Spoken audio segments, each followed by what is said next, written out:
You are looking at Julian's pronunciation guide, where we look at how to pronounce better some of the most mispronounced words in the world, like this other curious word. But how do you say what you're looking for today?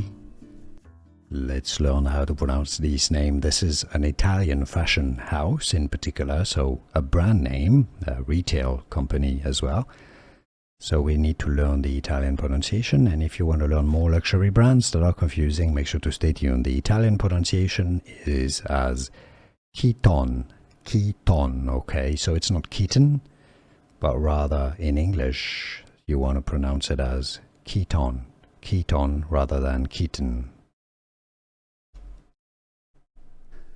Here are more videos on how to pronounce more confusing words and names too many mispronounced. Like this video if you found it useful. I appreciate your support. I'll see you soon and thanks for watching.